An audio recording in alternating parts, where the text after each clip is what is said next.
এখান দিয়ে হাইওয়ে রোডের নিচে দিয়ে কিন্তু একটা টানেল করা হয়েছে, এখান দিয়ে মানুষ আসা যাওয়া করে। ঠিক আছে, আসসালামু আলাইকুম। এখন আমি আছি গাজীপুরে আমি আপনাদেরকে এমন একটা টানেলের সম্বন্ধে পরিচয় করিয়ে দেব যেটা অনেকটাই ভয়ঙ্কর। আপনারা এতদিন দেখছেন যে নদীর নিচ দিয়ে টানেল হয়, তারপরে সাগরের নিচ দিয়ে টানেল হয়, কিন্তু হাইওয়ে যে রাস্তা, সে রাস্তার নিচ দিয়ে টানেল হয় এটাই প্রথমবার আমি দেখলাম। তো আমি যখন এটা প্রথমবার দেখলাম আমি বলতেছি এদিক দিয়ে মানুষ উঠে কোন জায়গা থেকে, তখন আমার কাছে অনেকটা একটু অদ্ভুত মনে হয়েছে।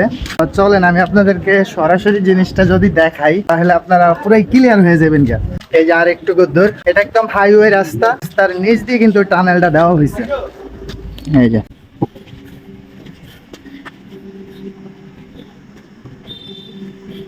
এখন আমি এদিক দিয়ে ঢুকবো, ঠিক আছে?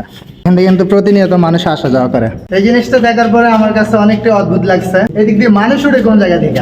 পরে আমি চিন্তা ধান্দা করে যাচাই বাছাই করে যা দেখলাম, এখান থেকে হাইওয়ে রোডের নিচে দিয়ে কিন্তু একটা টানেল করা হয়েছে, এখান দিয়ে মানুষ আসা যাওয়া করে। ঠিক আছে, তো এখন আমি এই প্রান্তে থেকে ওই প্রান্তে যাবো, আপনারা শুধু ভিডিওটার সাথে থাকেন। এখন আমি যাইতেছি, এই যে মানুষ কিন্তু আসতেছে যাইতেছে, প্রতিনিয়ত মানুষ আসা যাওয়া করে দিকে।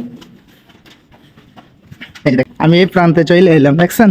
আর রোডের পাশ দিয়ে নিচ দিয়ে কিন্তু এটা দেওয়া হয়েছে এই টানেলটা, আর টানেলটা কিন্তু অনেকটাই অদ্ভুত। তো যাক আমি আবার ওই পাশে চলে যাবো, মানে পুরোই অদ্ভুত।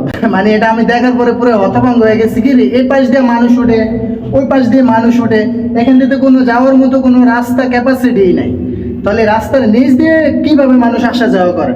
এই জিনিসটা আপনি দেখলেও কিন্তু আপনার কাছেও একটু ডাউট লাগবে।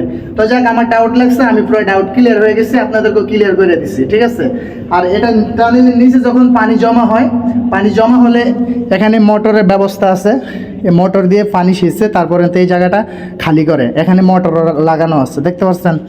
তো যাক এখন আমি ওখান থেকে ওই প্রান্তে চলে যাবো। ঠিক আছে, তো ঠিক আছে, আজকের ভিডিওটা এতটুকু পর্যন্ত। সবাই ভালো থাকবেন, সুস্থ থাকবেন, নিজের প্রতি খেয়াল রাখবেন। দেখা হবে নতুন কোনো ভিডিওতে অথবা নতুন কোনো লাইভে। আল্লাহ হাফেজ।